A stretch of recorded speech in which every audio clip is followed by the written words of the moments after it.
बड़ी खबर से बड़ी जानकारी आ रही है। विधानसभा नियमों में संशोधन पर समिति की बैठक आज होने वाली है और ये बहुत महत्वपूर्ण बैठक समिति विधानसभा के संबंध में प्रस्तावित संशोधनों की आज समीक्षा करेगी। 9 सदस्यीय पैनल संशोधनों पर आज चर्चा करने जा रहे हैं। इसकी 2 बार पहले भी मीटिंग हुई है, बैठक हुई है और खुद विधानसभा के अध्यक्ष इस जो समिति है इसके अध्यक्षता में ये समिति जो है ये बैठक करेगी, प्रस्तावित संशोधनों की समीक्षा करेगी, क्योंकि ये 9 सदस्यीय पैनल जो है वो बनाया गया था जिसमें शामिल किए गए हैं और ये 9 लोग इन पूरे मामलों का जायजा लेकर इसमें जो भी संशोधन करने हैं, जो भी बदलाव करने हैं, उन तमाम चीजों पर विचार विमर्श होगा। समिति विधानसभा के संबंध में ये प्रस्ताव आज चर्चा करेगा।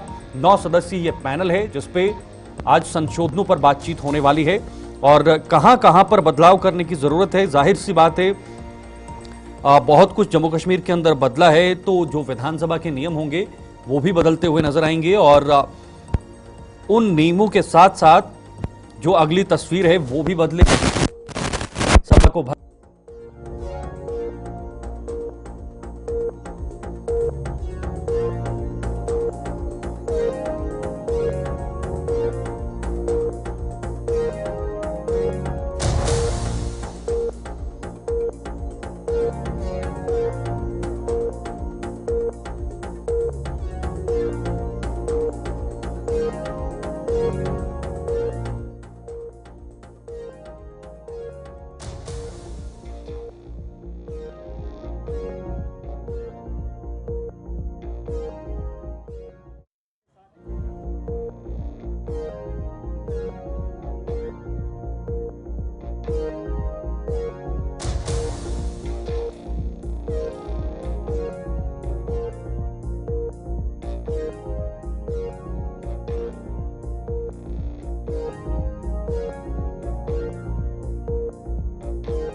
इसमें शामिल है और आज बहुत महत्वपूर्ण विधानसभा के नजरिए से, क्योंकि जम्मू कश्मीर विधानसभा के जो बजट सत्र है वो अगले महीने से शुरू होना है।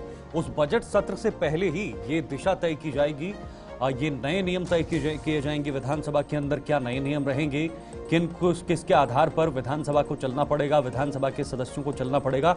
ये तमाम चीजें जाहिर सी बातें बदलाव हुए हैं, तो उन बदलावों के मद्देनजर अब जो नियम है वो भी बदलेंगे, उसके आधार पर काम करना पड़ेगा। विनोद कुमार वरिष्ठ पत्रकार इस वक्त हमारे साथ इस खबर पर ज्यादा जानकारी के लिए जुड़े हुए हैं। मैं सीधे उन्हीं का रुख करना चाहूंगा। विनोद जी, बहुत बहुत स्वागत हमारे से जुड़ने के लिए। ये जो नियम संशोधन करने की बात की जा रही है, इसमें आज समिति की बैठक है, ये कितनी महत्वपूर्ण बैठक है जम्मू कश्मीर के नजरिए से, क्योंकि 2018-2019 में जम्मू कश्मीर में बड़ा बदलाव भी देखने को मिला है। बिल्कुल शीतल, आपने ठीक कहा कि अगर हम बात करें 5 अगस्त 2019 के बाद जिस तरीके से बदलाव हुआ, 370 में संशोधन होता है, 35 से रिपील किया जाता है और जो संविधान जम्मू कश्मीर का था वो खत्म हो जाता है, तो उसके बाद से रूल्स ऑफ प्रोसीजर और कंडक्ट ऑफ बिजनेस ये दोनों इंपॉर्टेंट होते हैं। किसी भी सत्र के संचालन के लिए रूल्स ऑफ प्रोसीजर और कंडक्ट ऑफ बिजनेस बड़ा इंपॉर्टेंट रहता है और वो अभी तक तय नहीं हो पाया है। आज अब्दुल रहीम राहत जो स्पीकर हैं, उनकी अध्यक्षता में जो 9 सदस्यीय कमेटी है वो कमेटी इस पर मंथन करेगी और तय करेगी, क्योंकि बहुत सारे बदलाव हुए हैं। हमने देखा है कि 90 सीटें हो गई हैं और उसके बाद डिलिमिटेशन कमीशन की रिकमेंडेशंस भी आई हैं, तो इसलिए लाजमी हो जाता है कि रूल्स ऑफ प्रोसीजर और कंडक्ट ऑफ बिजनेस तय किया जाए। उसी को लेकर के आज आत्ममंथन होगा, आत्मचिंतन होगा। विनोद जी, बहुत सारी चीजें हैं, विधान परिषद नहीं है इस बार, संविधान अलग है, पहले कुछ और था अब कुछ और है, बहुत सारी चीजें बदली हुई हैं। क्या उसी के आधार पर ये तमाम नियम जो हैं वो लागू किए जाएंगे सभी सदस्यों के लिए? बिल्कुल शीतल, आपने ठीक कहा। अब तो स्टेट भी नहीं रही है। जब बिल्कुल। स्टेट नहीं रही है तो अपर हाउस नहीं है, यानी काउंसिल नहीं है, सिर्फ असेंबली है। असेंबली भी है तो उसमें 87 से 90 सीट्स हुई हैं, जिसमें 2 फीमेल्स के लिए रिजर्व थी, वो भी कम हुई हैं। तो कहीं ना कहीं लद्दाख को अलहदा कर दिया गया है। बहुत सारे बदलाव की जरूरत थी और लगातार ये माना जा रहा था। अब बजट सत्र शुरू होना है। ये चुनी हुई सरकार का ये दूसरा सत्र होगा। पहला सत्र ऑलरेडी हो चुका है। बजट सत्र बड़ा इंपॉर्टेंट रहता है, इसलिए रूल्स ऑफ प्रोसीजर और कंडक्ट ऑफ बिजनेस ये तय करना बड़ा लाजमी है। और यही एक कारण है कि आज अब्दुल रहीम रातर की अध्यक्षता में 9 सदस्यीय जो कमेटी है वो इस पर विचार करेगी कि किस तरह से जो विधानसभा का संचालन है या बजट सत्र का संचालन है कैसे होना चाहिए।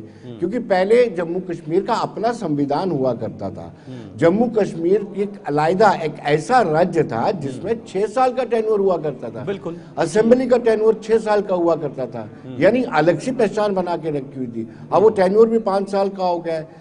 तो फिर स्वाभाविक सी बात है, जब टेन्योर कम होता है, सदस्य ज्यादा होते हैं, अपर हाउस नहीं होता है, तो रूल्स ऑफ प्रोसीजर और कंडक्ट ऑफ बिजनेस तय करना बड़ा लाजमी होता है। तो इसी को लेकर के आज मीटिंग। बिल्कुल, देखिए समिति इस पर जो भी अपनी रिपोर्ट है उसके बाद मंजूरी के लिए ये पूरा मामला एलजी के पास जाएगा, पूरी प्रक्रिया एलजी के पास जाएगी। क्या वो मात्र एक औपचारिकता होगी या फिर वहां पर भी अध्ययन होगा? लेफ्टिनेंट गवर्नर के शीतल, कोई भी बड़ा फैसला यूटी में कोई भी बड़ा फैसला होता है वो मूव करता है थ्रू एलजी। आप फैसला लेते हैं, फिर एलजी के पास जाता है। एलजी को अगर ठीक लगता है, सूटेबल लगता है या उसमें कोई तरमीम की जरूरत होती है तो एलजी तरमीम करने की कहता है।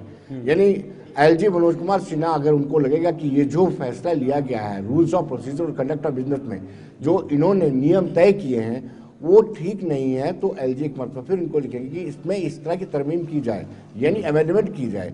फिर उसके बाद वो अमेंडमेंट करके देंगे तो फिर उसको फाइनल मुहर लग दिया है। लेकिन अमूमन मुझे लगता है कि जिस तरीके से ये 9 सदस्यीय पैनल है वो जो फैसला लेगा, मुझे लगता है कि एलजी उसको मंजूर कर लेंगे, क्योंकि जल्द ही बजट सत्र आने वाला है और सत्र से पहले ये रूल्स ऑफ प्रोसीजर और कंडक्ट ऑफ बिजनेस तय करना बड़ा जरूरी है।